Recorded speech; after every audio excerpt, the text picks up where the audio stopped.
后深浅浅，扒着点在足后部，是蹬地后退的足节。是那人在拉拽竹子。此人身高应在60之上，身体强壮，走路时左脚受力更多，而且左脚外八，右脚正常。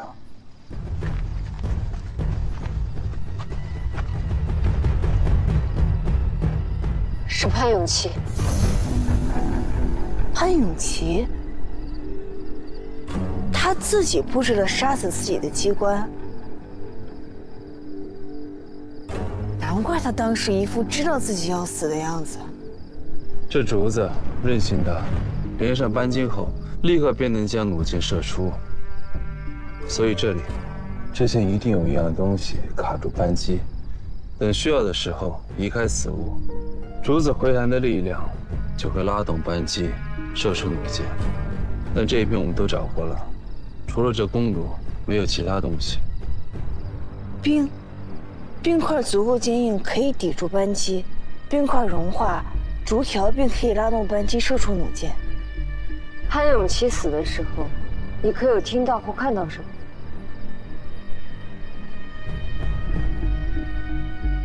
木鼓声。潘永琪就是在听到木鼓声之后，忽然冲上机台赴死的。那边不是冰，冰块融化的时间很难控制。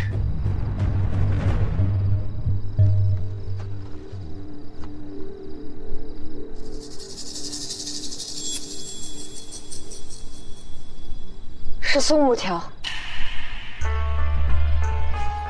松木条横着抵在扳机后侧，只要焚烧至扳机处，松木条便会自动掉落，竹条便可以拉动扳机，射出弩箭。宫中熏香用的松木条都是统一制式，焚烧一根是1个时辰，只要算好时间，提前点燃木条就可以了。焚烧松木条后的灰烬随风而散。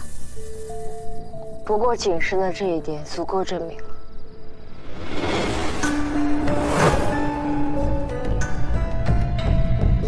与君归西，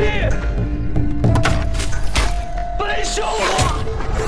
潘永琪昨日就被抓了，他什么时候点燃松木条呢？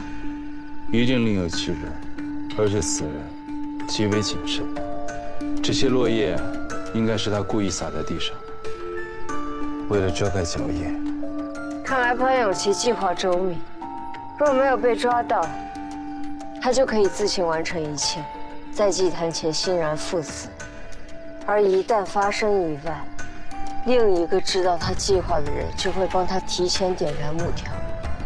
难怪今日魏使我就把人参子给了他，他需要一直拖到申时半才招供。他不是嘴硬，而是在等他的同伴提前点燃松木条，他在按时出现在祭坛前。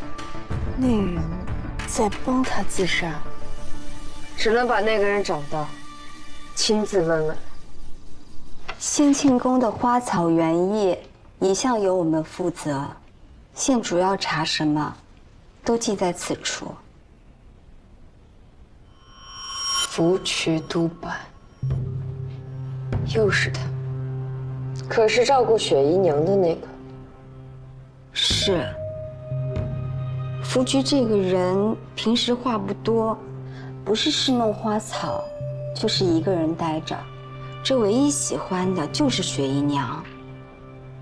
他负责圆院花草，为何去了淑妃宫里？说是这雪姨娘只听他的召唤，只在蓬莱池边见过一次，便自己落在他身上。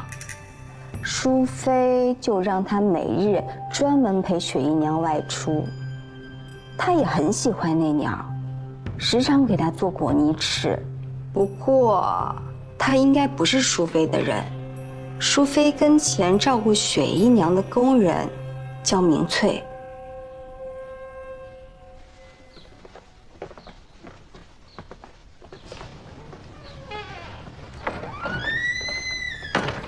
又要去见雪姨娘，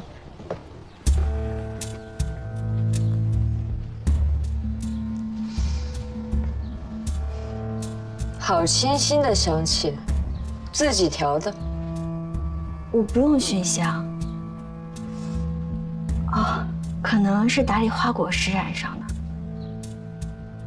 好闻得很，相信雪姨娘也一定会喜欢。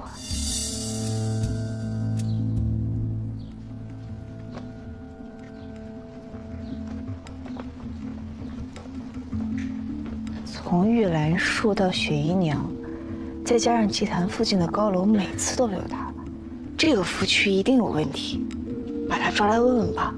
现在抓不了了。为什么？我问过掌院，福渠从昨日申时政便在楼上打理花草，一直到我来找他，都没有离开过。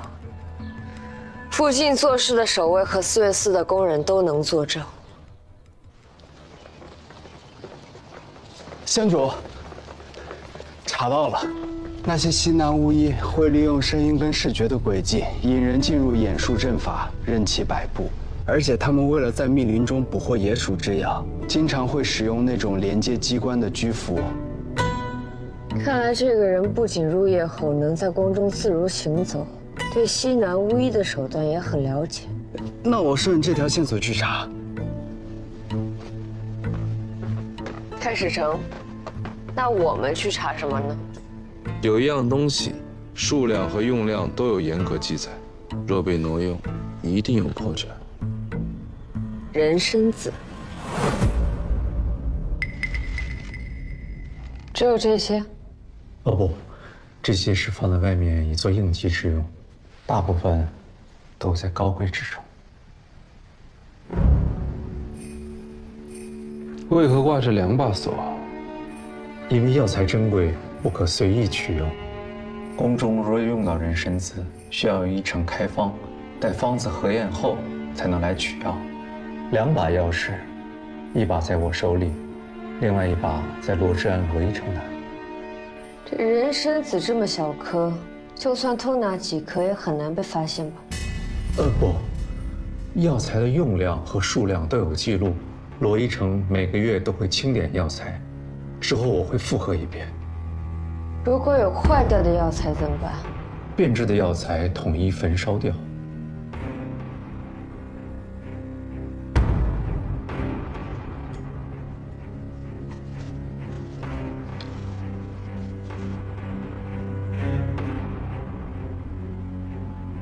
木荷、松针、干荷叶。人参子很怕潮。是，人参子虽然不容易变质，但是必须存放在阴凉干燥的通风之处。8、9这2个月的损耗，为何会比平常的要高？西京每年这个时节阴雨潮湿，所以损耗会比平时高一些。的确如此。之前每年这2个月的损耗都要比其他的高将近1成，今年也是如此。县主，罗一成在宫中问诊，一时回不来。太医署规定，药库秘阁钥匙不可离身。县主若想看贵重的人参子，恐怕要等一等了。无妨。孙英坚可知罗一成在西京的住处在哪？带我们去看看。罗一成独自一人住在西京，家人都在魏州老家。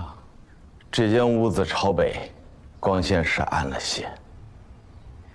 罗一成月俸不低，住这么朴素。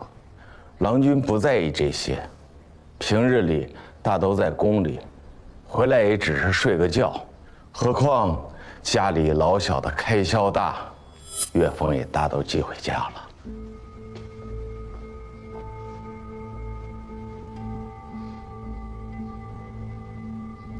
这屋子阴冷潮湿，衣服也有霉味，没有地方晒晒吗？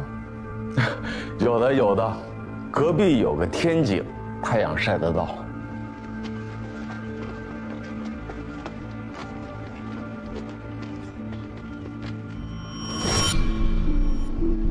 太史成觉得如何？这院子虽然干燥有通风，但这蜂巢怎么不找人除了？若被疯子叮了，也是麻烦。已经很久没见疯子来了。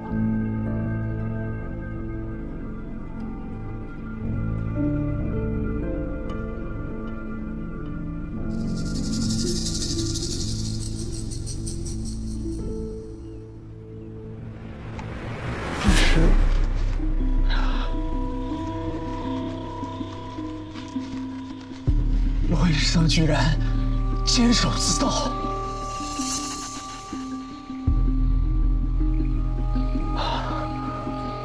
变质的人参子没有药性，就算拿走也无碍，不然也会被药壶直接焚烧掉的。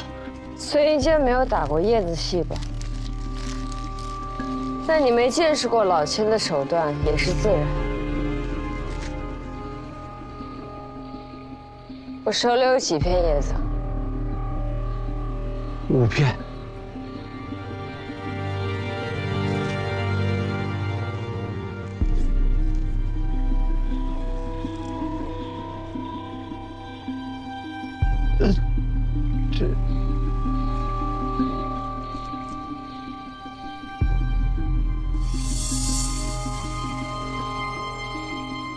偷梁换柱。罗医生就是用这个法子将新鲜的人参子给换出来的。带我们去找罗一成吧。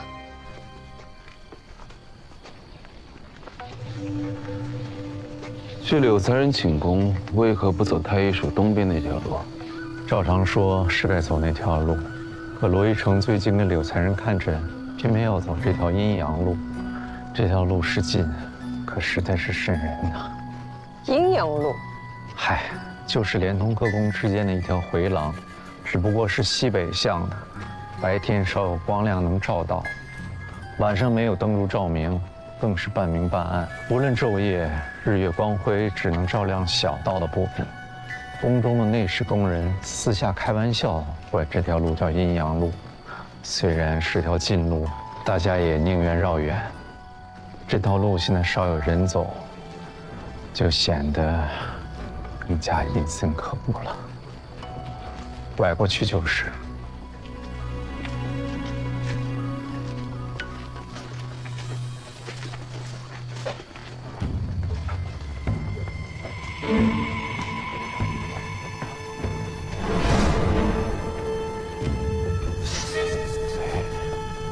谁把灯笼掉在地上了？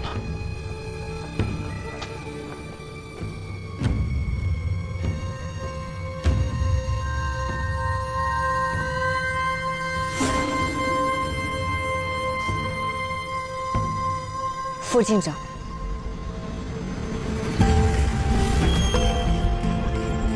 那边。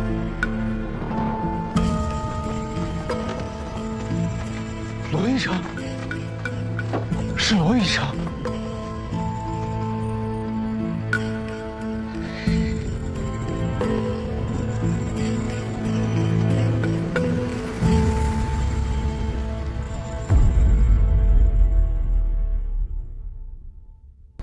罗医生，是罗医生。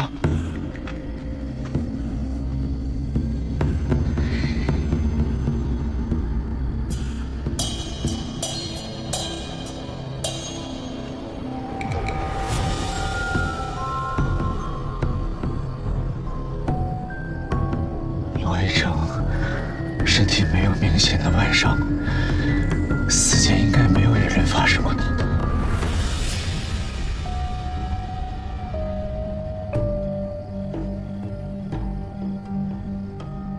他的身体左侧有树叶和泥土，左手手掌有些些擦痕。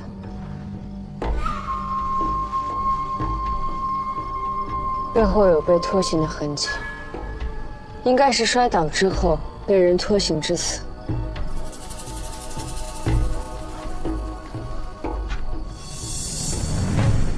罗一成应该是在此处倒下。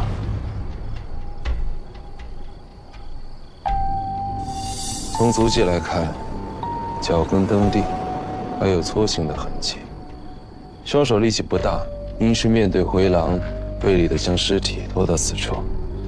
县主，能否推断出罗一成的死亡时间？从尸僵程度上来看，死了不久，大概约2克。为何要将尸体费力地拖到这儿来呢？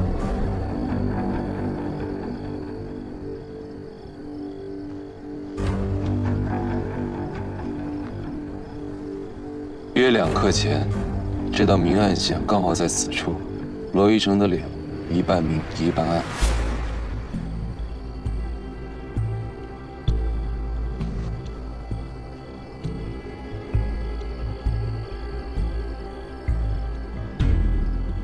舌头发紫，舌侧有瘀斑，难道又是中毒？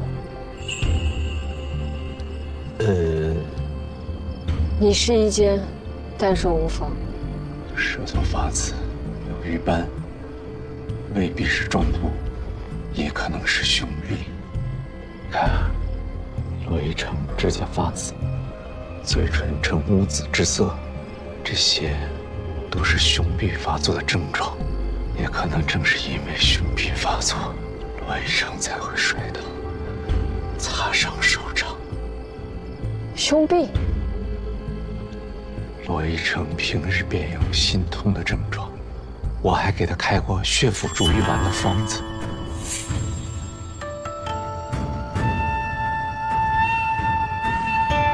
县长，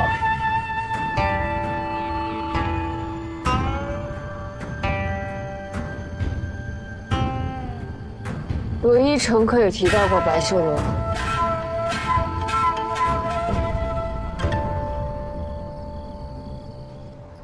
虽然还未找到那个帮潘永琪点燃松木条的神秘人，但种种迹象表明，他是自愿赴死。人参子是罗之安提供的，可罗之安竟在这个时候死了。县主的意思是，罗之安的死不是意外。凶痹发作，很难为外力左右。二人口中都有恭迎白修罗的符纸。总觉得他们的死没有这么简单。那个挪动罗一成尸体的人，又会是谁呢？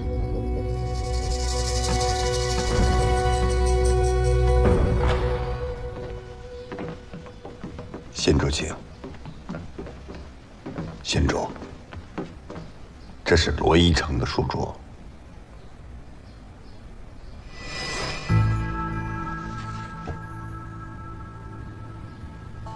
这是普通的平安符。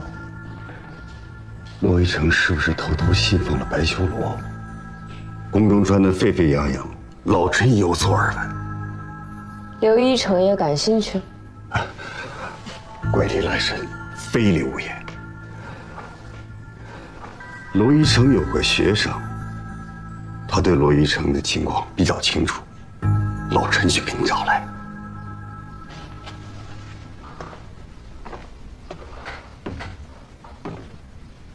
医正赵玉迪，见过县主。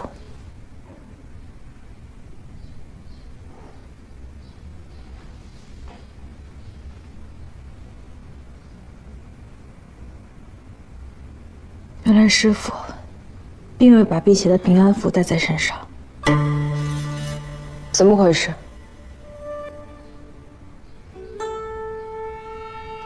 谋害医成的不是人，是鬼。鬼？阴阳路上有女鬼夜行。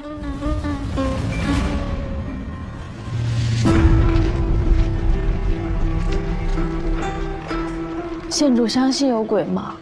我从不信鬼神。我若非亲眼所见，也定会认为是无稽之谈。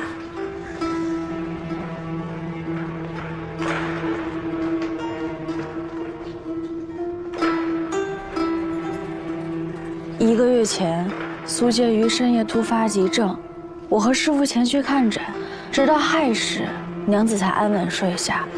平时我和师父都是走大路回太医署，可那晚不知为何，师父偏要走着鲜有人走的阴阳路。师父，我们还是走大路吧，这路实在是吓人。子不语怪力乱神，非不信也，敬而远之。就算有鬼，那就一定有仙。我们问心无愧，何惧哉？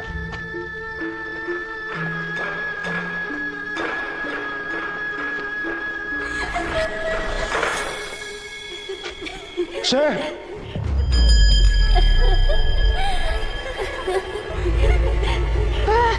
师傅，你也看见了？何人？深夜还在此逗留？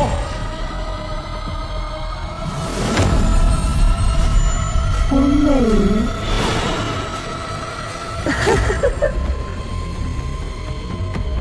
一阶，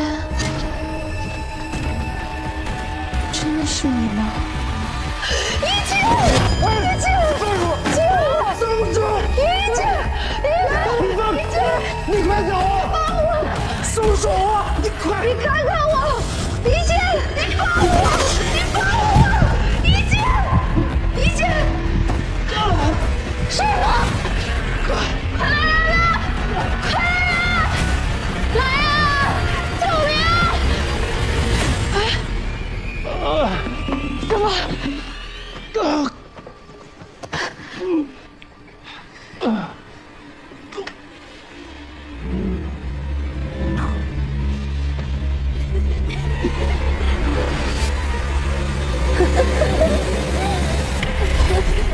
我亲眼见到那女鬼无声无息地消失在画中，病死的人我见过不少，见鬼我还是头一回。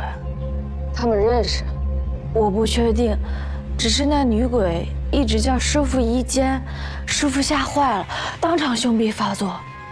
后来你又见过那个女鬼吗？我也想再来看看，可师傅坚决不允许来，我何必给他添堵呢？我还特地给他求了平安符，可那符怎么会不带在身上呢？而且师傅为何又来了这阴阳路？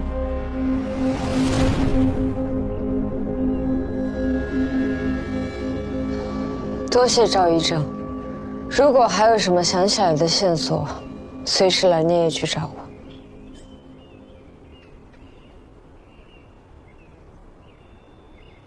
县主，你大概是不记得我了。下官曾和裴玉同住。是你。若非县主向圣上提议，我在太医署，恐怕还是一个让人呼来喝去的打杂女医工。可现在，我也能独自出诊，治病开方了。恭喜你。谢谢县主。谢谢你自己，谢谢裴玉。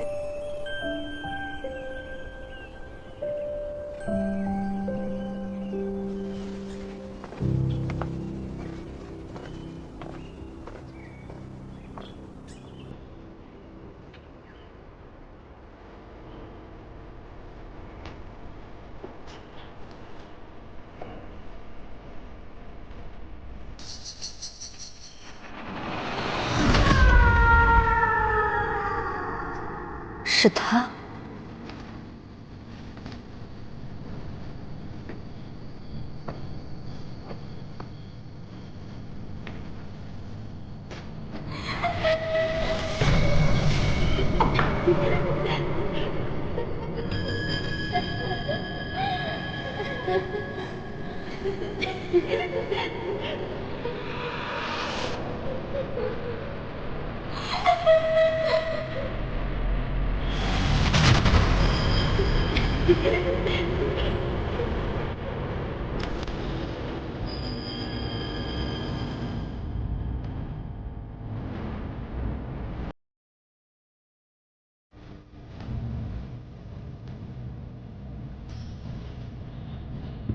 王美瑜，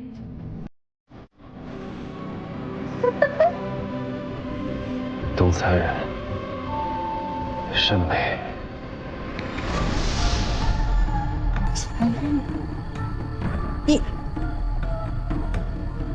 你叫我什么？董才人。董才才人。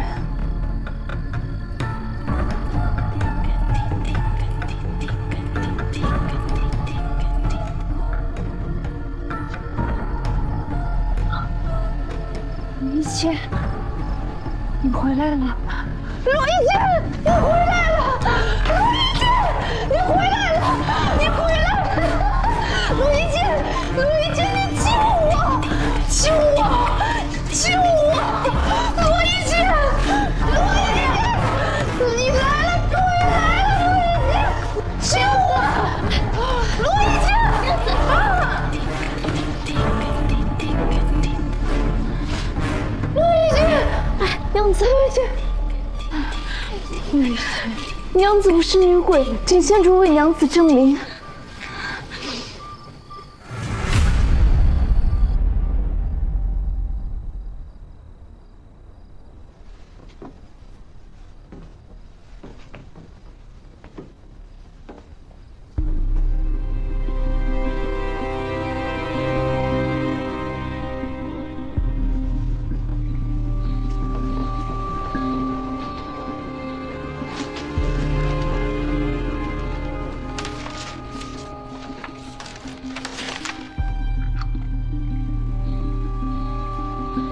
董才人如此爱慕，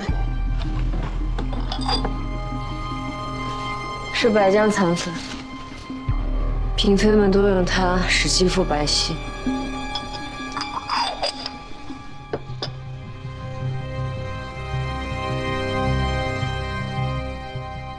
娘子有病在身，冲撞了县主、太史丞，还请不要怪罪。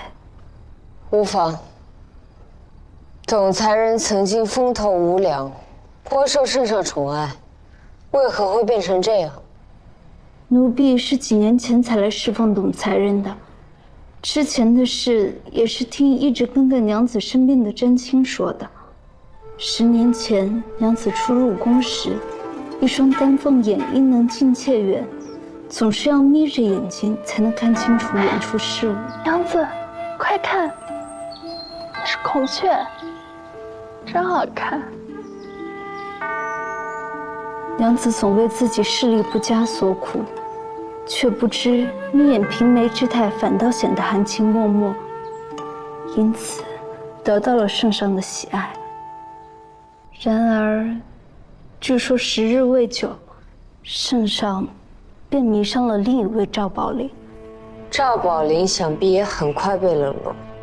宫中美人花红柳绿，无一相同，就连风尚也一直变来变去。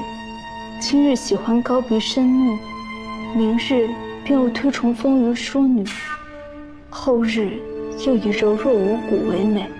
那些不得宠的，唯一能做的便是怀着一丝希望，模仿宠妃的妆容。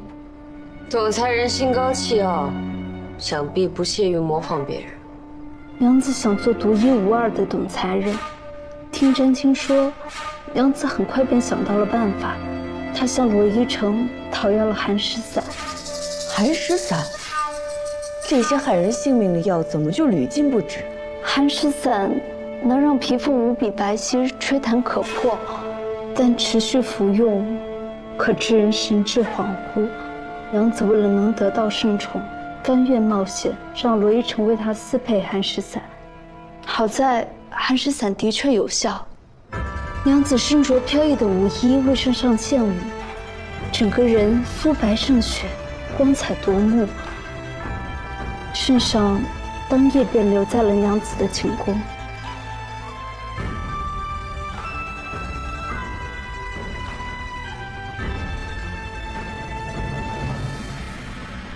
我早听说罗之安能在太医署平步青云，是受到一位得宠妃嫔的青睐，原来就是董才人。罗一成官运亨通，娘子也重得圣宠，很长一段时间都陪伴在圣上身边。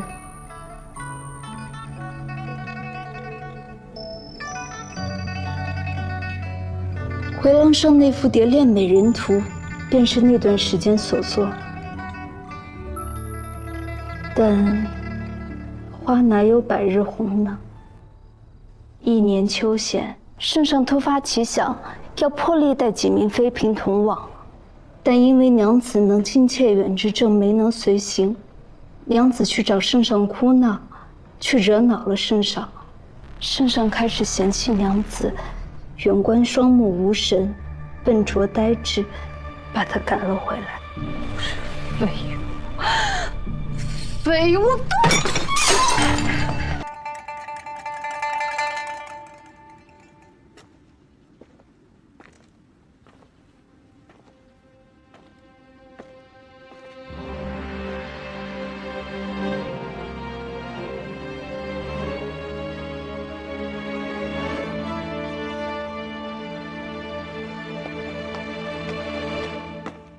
范内侍，叶信仪，请吧。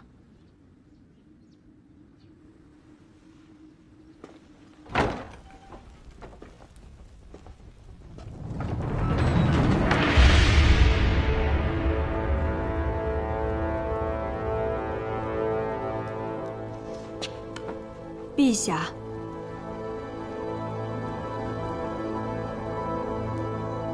今天来医馆，是想跟你探讨一下医术之道。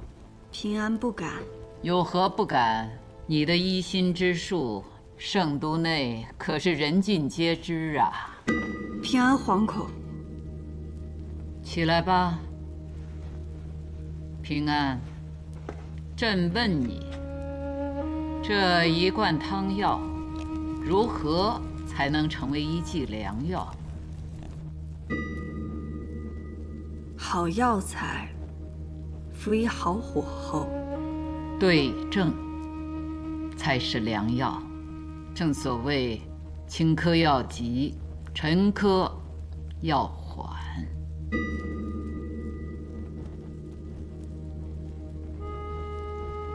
平安斗胆一问，隐疾该如何用药？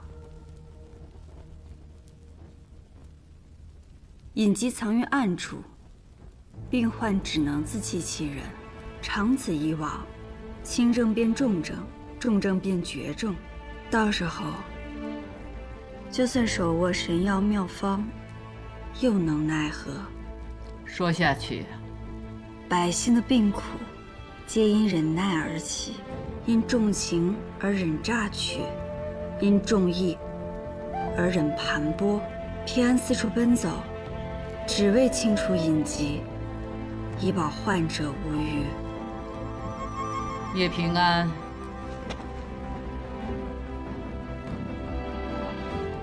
你的医道，朕算是看明白了。只不过这用火太猛，往往过犹不及。你的医术的确还欠点火候。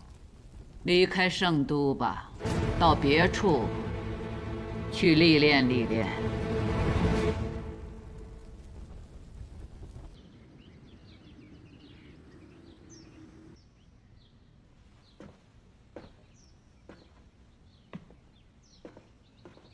苏玄真人在想什么？再回过。我听来进香的人提起，才知道山下近日发生的事。你上回来为何不告诉我？我不想让真人再为往事挂心。你当年既然选择了帮父亲，便没什么可悔的。当年选择帮你父亲，是我犯下的第一个错。为了逃避事实抛下你，便是一错再错。你不能像我一样，选错了路。素玄真人曾让我遵循自己心意行事，我来便是想告诉真人，我已做出了选择。康平王，武将军抓了好些私盐贩子，我担心会查到自己人头上，你要不要制止他？康儿只是对金元之战颜良未至之事耿耿于怀，等李宗旭一到，他自然就消停。此事恐怕与苍司使宫少脱不了干系。宫少，徐清，看来得找个机会去东乡盐仓看一看。武将军不日会来查盐仓，苍司使要做好准备。多谢武圣人相告。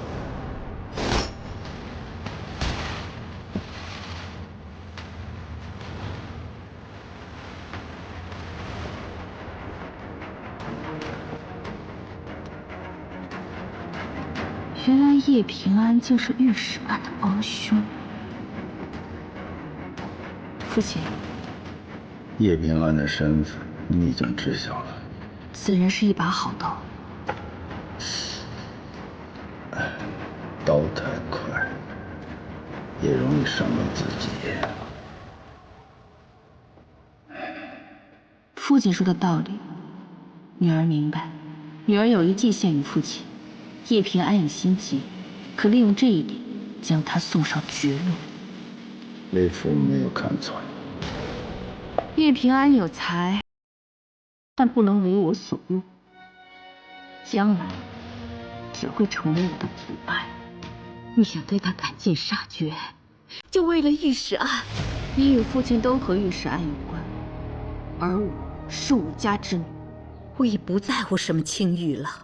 你不要因为我而受制于康平王。知恩，你错了，我不是为了你，而是为了帮我自己。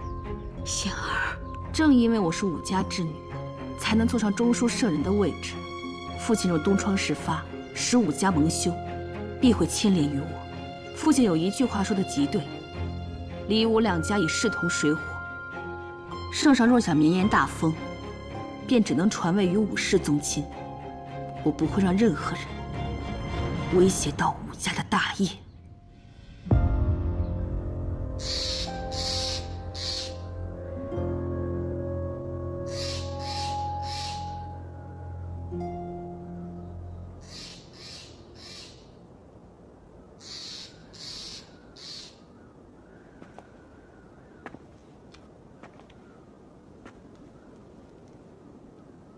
康平王是幕后主使，你是怎么知道的？花娘未曾料到自己会被毒杀灭口，死前手里紧紧握住了一把紫檀木梳。恰好康平王也好紫檀木雕，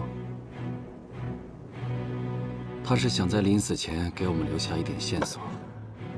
康平王许诺了你，位极人臣，对吧？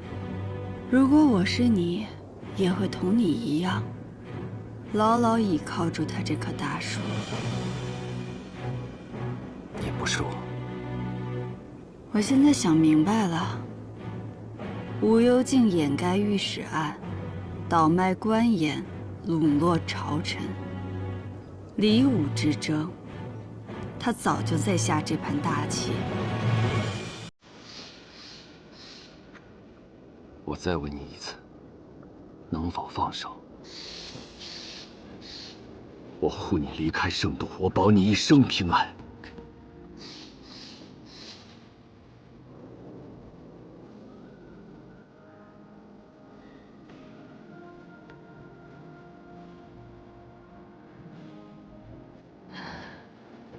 你看那夕阳，今日沉下，明日还会升起。可明日我与你，就只能是敌人了。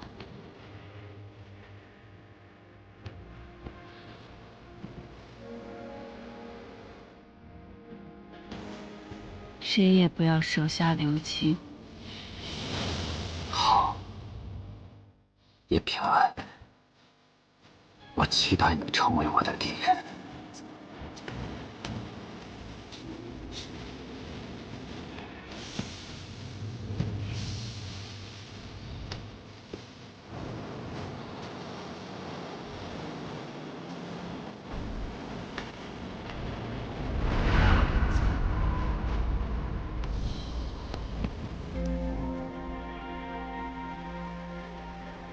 金虽这么早就落雪，恐有异变呢。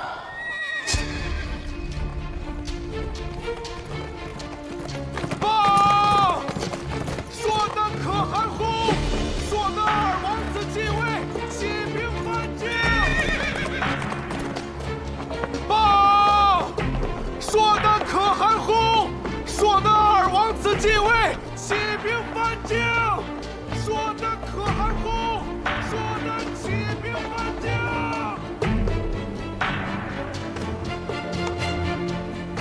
求情，领兵赴边，守我大封，抵御外戎。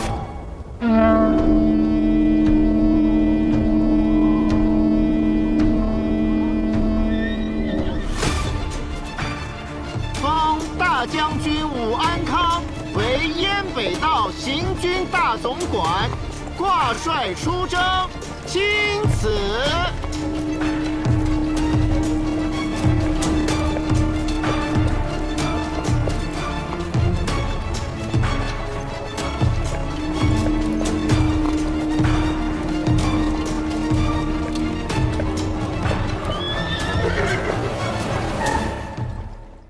是我下贱，我不该朝少卿泼水；是我愚蠢，我不该朝少卿泼水；是我下贱，我不该朝少卿泼水；是我愚蠢。这人犯了何事啊？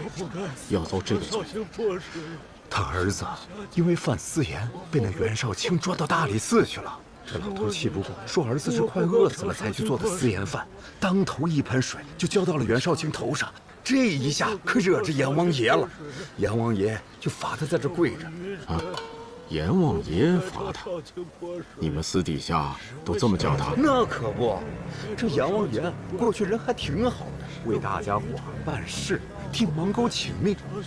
可自从他投靠了梅党，这人就变了，变得目中无人，贪图享乐，谁惹他谁倒霉。呸！真不是东西。也不怪有那么多私盐贩，去年盐价跌过一阵儿，今年却哐哐的涨。这么多的盐要卖400万一斗，谁买得起啊？吃口盐太难了。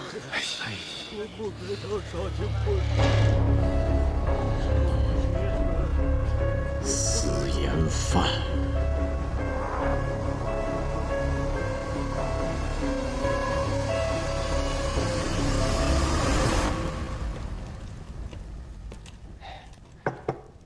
这舒丹二王子真是野心勃勃。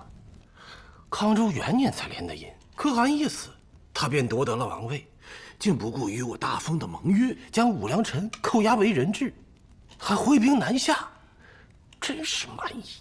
这二王子杀兄夺位，弄得硕丹各部是人心惶惶。他为了平定内忧，便派兵来掠夺我方粮草。正赶上严冬，我军雪地作战的经验又不足，他呀，这就是蓄谋已久。郎主，我实在是不明白，你之前干嘛让礼部侍郎上书弹劾你，为官揽赋，奢侈无度，害得自己被圣上责罚，扣了半年的俸禄，还遭了一顿训斥啊！你知道何为贪官，何为清官，何为奸臣，何为忠臣啊？这要我说实话，郎主你总不能算是清官吧？你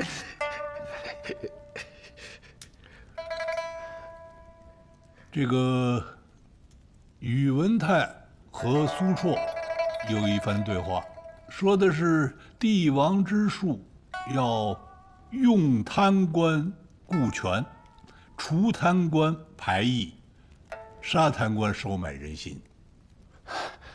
小人愚钝，没听明白是什么。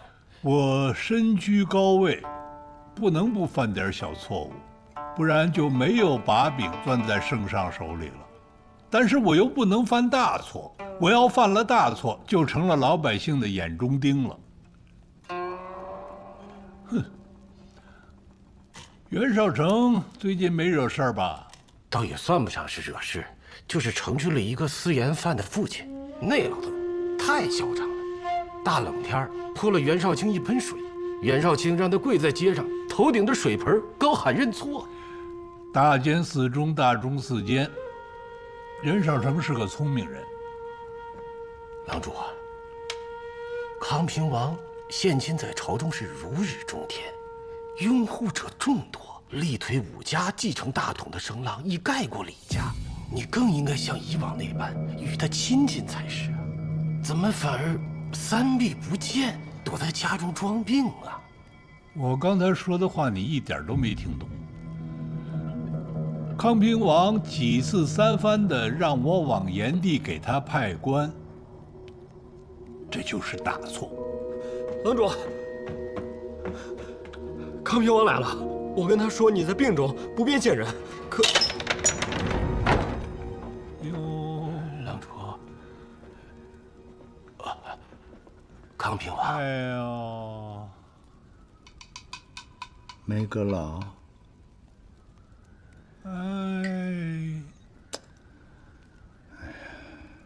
病了这么久也不见好啊！